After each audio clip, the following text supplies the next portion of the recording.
Have you ever wondered if Christian Scientists have restrictions on what they can and cannot read? Well, I would know. My name is Julie. I was born into the Christian Science church and religion, and after 40 years, I went my own way. What happened is I found my way back to Mary Baker Eddy's original teachings, not the teachings taught in the religion and the church of today. And the answer to that question is two different answers. One, Mary Baker Eddy, the woman that founded Christian Science in 1875, the woman that realized we're spiritual beings, not mortal beings, and that we've kind of, the Adam and Eve story is how we fell into a deep sleep of thinking we were the mortals, not the immortals, because mortality is just our thoughts. We get to see our thoughts as spiritual beings, but we got confused when we saw our thoughts. We thought, oh, that's us. And that's what she found, and that's what she was trying to tell everyone. So no, she had no restrictions on what we could and could not read. And in fact, when people were trying, they formed a church and a religion around this truth. And when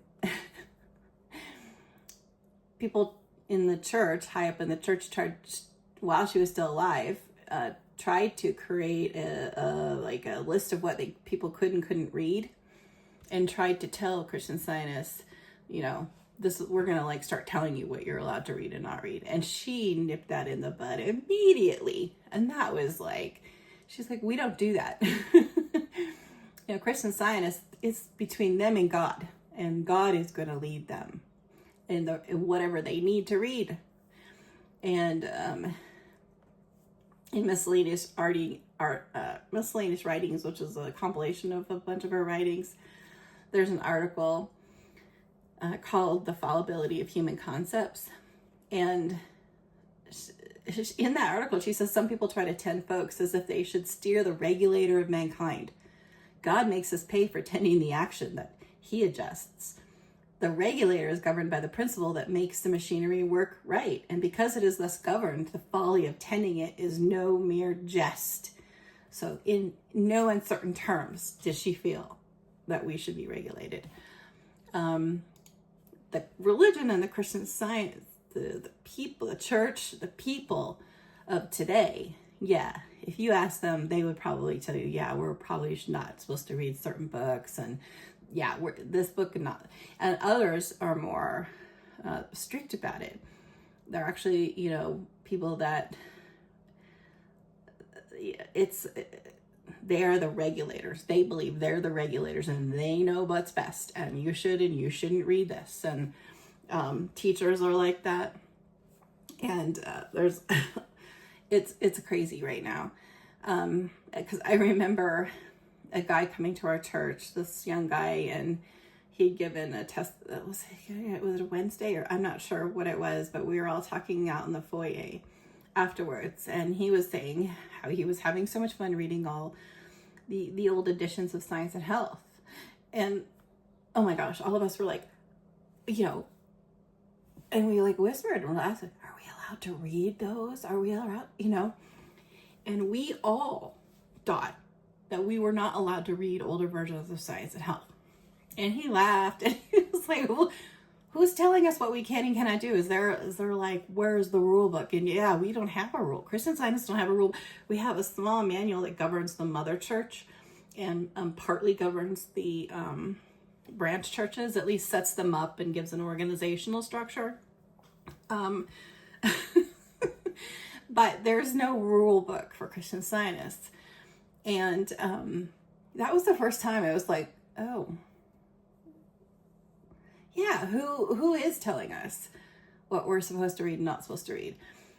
And I think maybe some of the people that do this are well-intentioned, but there's an article in Retrospection and Introspection, which is a book, kind of a autobiography of herself. And in that article, she says it's often asked which revision of Science and Health is the best.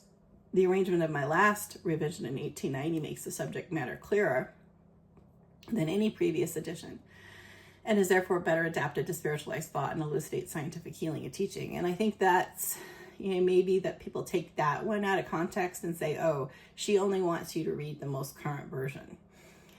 And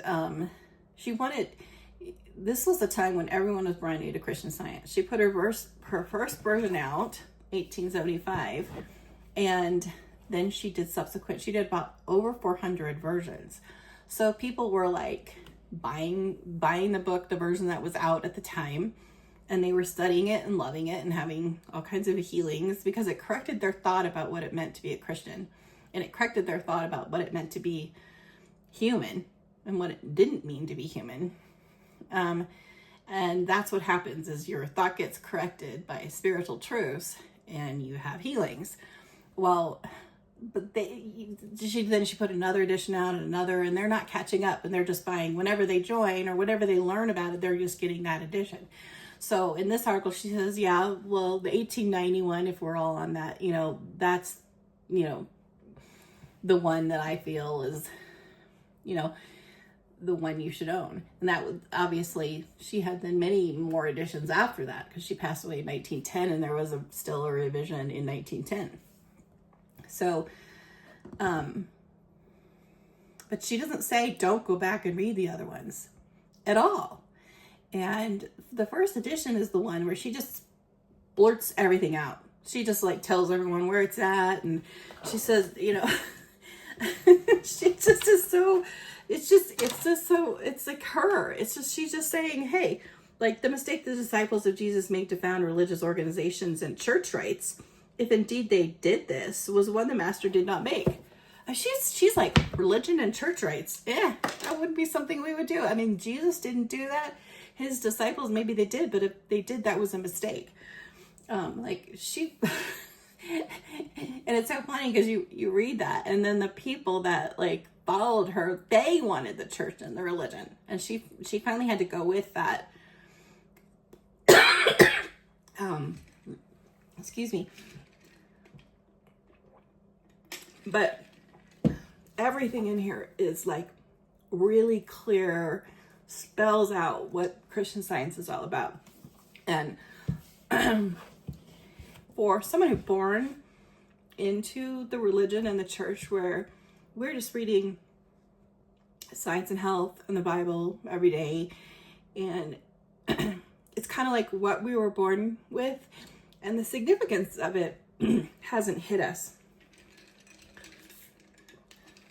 I remember the significance of Christian Science just hadn't hit me. I knew it was in there somewhere, but it was like, I'm not getting it. And I didn't really get it until I started reading the first edition of this, and then the Science of Man, which is was her teachings, or her original teachings.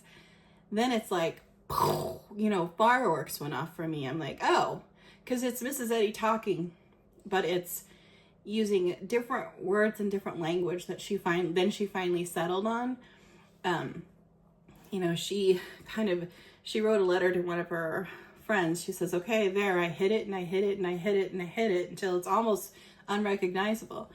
Because it was so much to be telling people in the 1800s, like, you're a spiritual being, and, we're not mortal. It's a lie. It's an illusion. It's a dream. It's a mistake. It's a trap we fell into.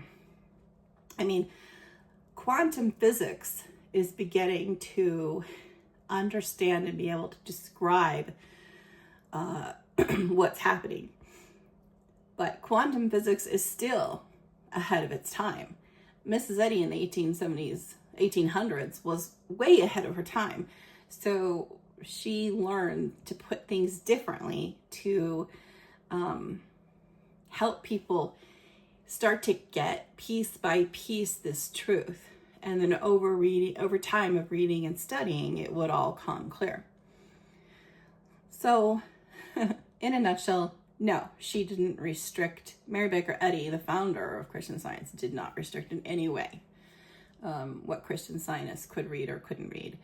That's only something that happens within the church and by other Christian Scientists that are trying to regulate